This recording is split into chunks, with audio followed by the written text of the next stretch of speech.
Never mistake knowledge for wisdom. One helps you make living and other helps you make life. Said by Sandra. Welcome back to my channel Learn With Me. Today we are going to deal with a renowned essay, Knowledge and Wisdom, written by Bertrand Russell, British philosopher, essayist, as well as logician. In this essay, he tries to differentiate between knowledge and wisdom, as well as wanted to give an insightful description that why we need wisdom in upcoming days more than knowledge. So he begins his essay by saying, most people would agree that although our age far surpasses all previous ages in knowledge, there has been no correlative increase in wisdom.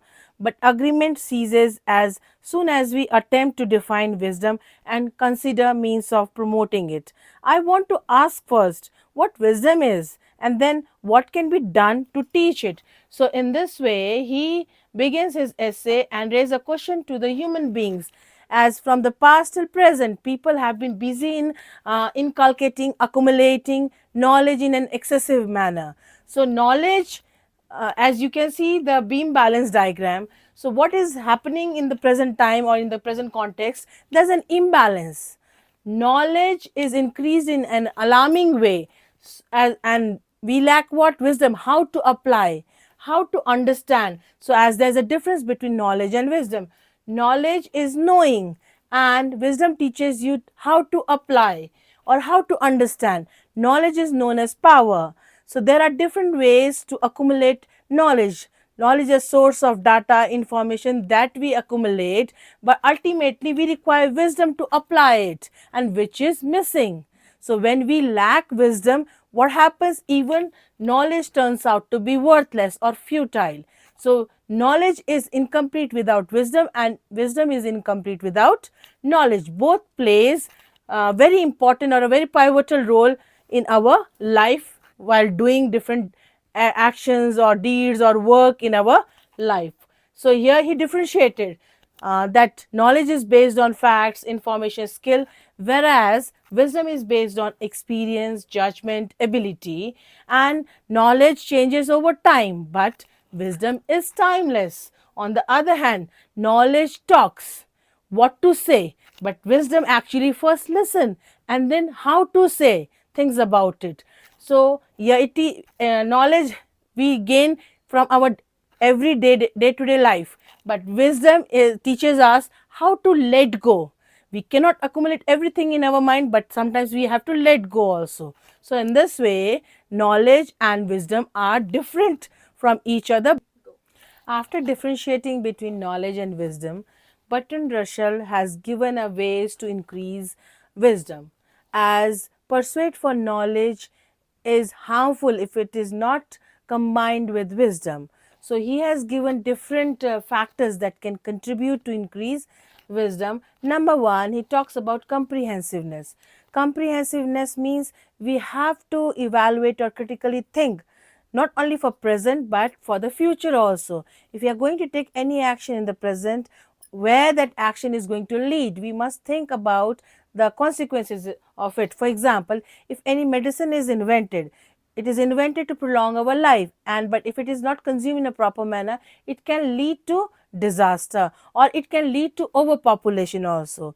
So where to stop and how to use it, where to apply, this must be compiled properly. Number two, a sense of proportion. Sense of proportion means to differentiate between what is right and wrong. For example, with the help of knowledge, bike has been invented. But if you are not going to use your wisdom while riding, if you can ride in a high speed, it can take away your life as well as it can harm others' life also. Similarly, in the third, he says emancipation from personal prejudices.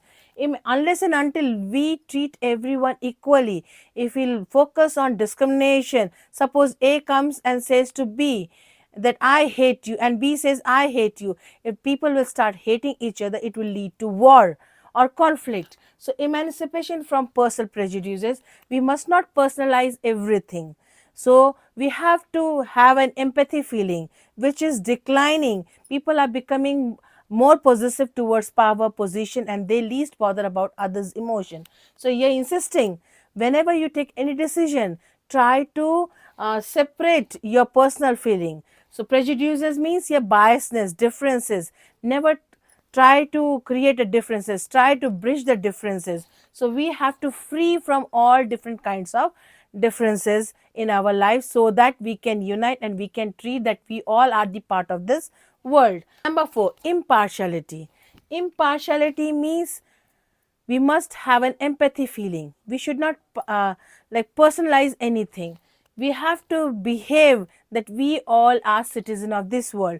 Rather than saying I'm a citizen of Nepal, I'm a citizen of India, we have to say we all are the citizen of the whole world. So we must have the impartiality feeling for humanitarian values. And in the fifth, he says, awareness of human needs are understanding. So, actually, what human being needs, love, care, tenderness, these are the things that makes our life peaceful. So, awareness of human needs, food, lodging. So, for that, people must stop going against each other. So, here he has given the three example of from the history that they have contributed. So, he has advocated the three people's name to show that we must learn from the history, because you'll not get a chance to live the same life again and again. So history must be written and history must be understood by the people.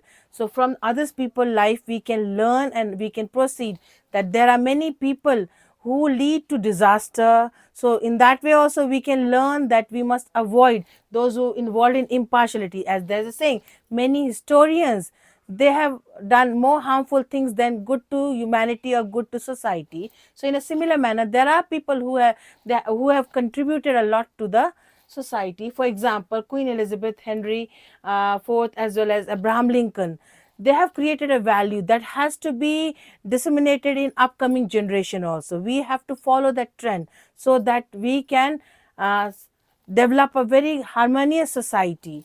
So by using these factors, he is saying defy the impartiality and imply positivity in your attitude, so that we can increase our wisdom and we can have a very peaceful life. The probable question that you can get in your exam, let us begin with number 1. What are the factors that contribute to wisdom? So when you begin, you can say knowledge and wisdom essay written by Bertrand Russell mainly focuses on 5 factors that contributes to increase wisdom, such as, and then you can write down A, B, C, and you can explain one or two along with an example.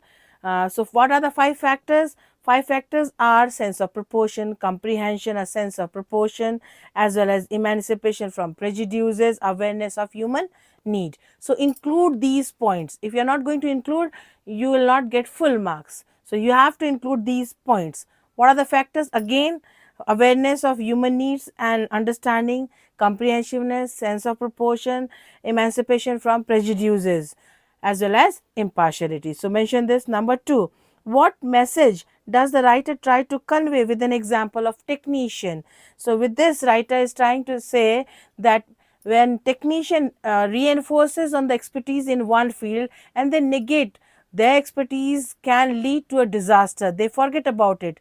So their expertise may be harmful for others. So their expertise must focus on its outcome also. When they are involved in certain invention, so they must think about the far sighted view also. So for example, we have just learned about the medicine. So they are busy in making medicine, but if people will take in an excessive manner, what will happen? Even they have to picturize that also. So in that way you can add an example. Say by the example of technician, writer is trying to tell us that they are not only perfect. So with the knowledge, they must have the ability to sense its consequences also. Then only it will be complete. In that way, you have to mention the reason also. So, other important question you might get: can wisdom be taught, or why does the world need more wisdom in future? as well as from the reference to the context. According to the Russell, the pursuit of knowledge may become harmful unless it is combined with the wisdom. Justify the statement.